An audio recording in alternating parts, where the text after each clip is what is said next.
ಅವ್ರ ತಂದೆ ತಾಯಿಗೆ ಇನ್ನು ಸುದ್ದಿನೇ ಗೊತ್ತಿಲ್ಲ ಸರ್. ತಂದೆ ತಾಯಿಗೆ ವಿಷಯನೇ ಗೊತ್ತಿಲ್ಲ. ಹುಷಾರಿಲ್ಲ ಅವ್ರ ತಂದೆ ತಾಯಿಗೆ. ಕ್ಯಾಂಪ್ಸು 10 ಗಂಟೆ ಒಳಗಡೆ ನಾವು ಆಫೀಸಲ್ಲಿ ಇರ್ಬೇಕು. ಯಾರು ಲೇಡೀಸ್ ಮಕ್ಕಳಿಗೆ ಪೌಷ್ಟಿಕ ಆಹಾರ ಮಾಡ್ಕೊಳಕ್ ಬರಕ್ ಆಗ್ತಾ ಇಲ್ಲ ನಮ್ಮ ಕೈಲಿ. ಯಾಕೆ 10 ಗಂಟೆ ಒಳಗಡೆ ಇರ್ಬೇಕು. ಸಂಜೆ ಎಷ್ಟೊತ್ತಿಗೆ ಬೇಕಿರೋ ಹೋಗುತ್ತೀವಿ. 10 ಗಂಟೆ ರಾತ್ರಿ ಕೊಟ್ಟರೆ ಬೆಳಗ್ಗೆ 10 ಗಂಟೆ ಒಳಗಡೆ ಡ್ಯೂಟಿನಲ್ಲಿ ಇರ್ಬೇಕು. ನಮ್ಮ ಮಕ್ಳಲ್ವಾ? ಅಂಗನವಾಡಿ ಮಕ್ಳಿಗಾದ್ರೆ ಪೌಷ್ಟಿಕ ಆಹಾರ ಕೊಡಿ ಅಂತೀರಾ. ನಮ್ಮ ಮಕ್ಳಲ್ವಾ? ನಮ್ಮ ಮಕ್ಳಿಗೆ ಓದಿಸ್ಬೇಡ್ವಾ ನಾವು? ಎಷ್ಟೋ ಫ್ಯಾಮಿಲಿ ಡಿವೋರ್ಸ್ ಆಗಿದೆ ಸರ್. ಟೈಮ್ ಸೆನ್ಸ್ ಇಲ್ಲ ನಮಗೆ. ಡಿವೋರ್ಸ್ ಗಳಾಗ್ತಿದೆ ಎಷ್ಟೋ ಫ್ಯಾಮಿಲೀಸ್. ಇವತ್ತು ಯಾವ ಕಂಡ ಅರ್ಥ ಮಾಡ್ಕೊಂತ ಸರ್?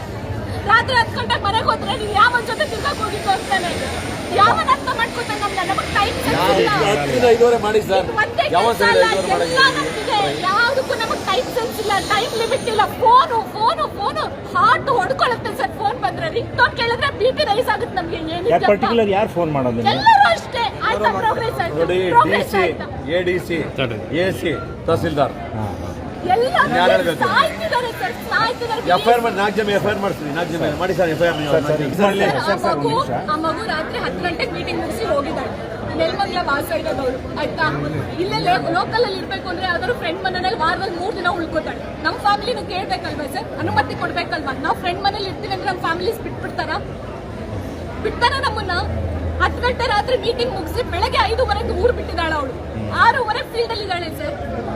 ಯಾವ್ದ್ರಲ್ಲಿ ತಪ್ಪು ಮಾಡಿದೀವಿ ಸರ್ ನಾವು?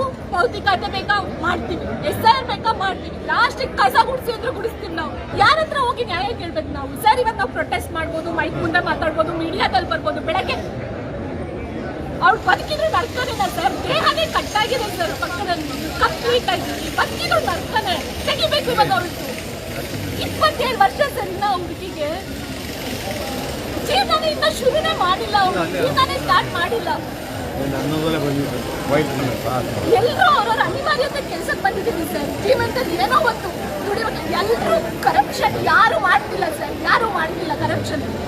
ಪ್ರಾಮಾಣಿಕವಾಗಿ ಮಾಡ್ತಿದ್ದೀವಿ. ಎಲ್ಲರೂ ಕಷ್ಟ ಬಿದ್ದು ಕೆಲಸ ಮಾಡ್ತಿದ್ದೀವಿ. ಎಲ್ಲರೂ ರೆವಿನ್ಯೂ ಡಿಪಾರ್ಟ್ಮೆಂಟ್ ಅಂದ್ರೆ ಕರಪ್ಷನ್. ದುಡ್ಡು ತಿಂತಾರೆ. ಯಾರು ತಿಂತಾರೆ ಸರ್ ದುಡ್ಡು?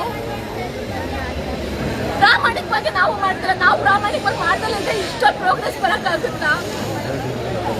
ಎಲ್ಲರೂ ಕಷ್ಟ ಪಡ್ತಿದ್ದೀವಿ ಸರ್. ಎಲ್ಲರೂ ಪ್ರಾಮಾಣಿಕವಾಗಿ ಕೆಲಸ ಮಾಡ್ತೀವಿ. ಇವತ್ತು ನಾವು ಯಾರನ್ನ ಕೇಳ್ಬೇಕು ಅಷ್ಟೇ.